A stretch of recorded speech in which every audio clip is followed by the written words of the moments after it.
Sir నమస్తే, congratulations sir. సరే, ఎలా అనిపిస్తుంది ఈ భారీ మెజార్టీ మీకేమనిపిస్తుంది? అందరూ కూడా ఊహించింది ఏదైతే గట్టిగా ప్రజలందరూ కూడా తీర్పు ఇవ్వడం జరిగింది.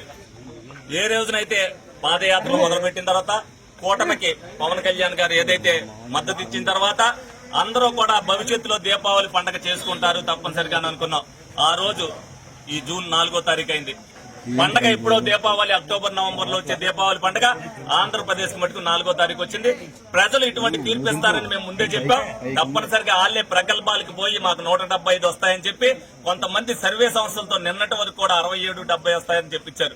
ప్రజలందరూ కూడా తిరుగుబాటుతనాన్ని చూపిస్తారని మేము మొట్టమొదటి కూడా చెప్తున్నాం. ఏదైతే నియంత పాలన ఏ రాజకీయ నాయకుడు చేసినప్పటికీ కూడా ప్రజలు ఏ విధంగా తీర్పిస్తారని నిదర్శనమే ఆంధ్రప్రదేశ్ ప్రజల తీర్పు. ఇది ప్రజా విజయం. తప్పనిసరిగా ఏ పార్టీ అన్నా ఏ నాయకుడైనా ప్రజల మన్నన పొంది ఏదైనా పరిపాలన సాగించాలి. ప్రజలను భయపెట్టి పరిపాలన చేస్తే ఏ విధంగా ఉంటది? ప్రజల మీద అక్రమ కేసులు, ప్రజల మీద దాడులు, ప్రజలతో హత్యలు చేయించి ఏ విధంగా అయితే చేశారో, అరాచక శక్తులు పోషించారో, ఈ అరాచక శక్తులు అణిచివేయడానికి ప్రజలు మంచి గుణపాఠం తిప్పారు. ఇప్పటికైనా వాళ్ళు బుద్ధి తెచ్చుకోవాలి. తప్పనిసరిగా జరిగిన తప్పుకి క్షమాపణ చెప్పి రాజకీయ పార్టీని మూసుకుని వెళ్లిపోవాలని చెప్పి సందర్భంగా అందరూ కూడా తెలియజేయడం.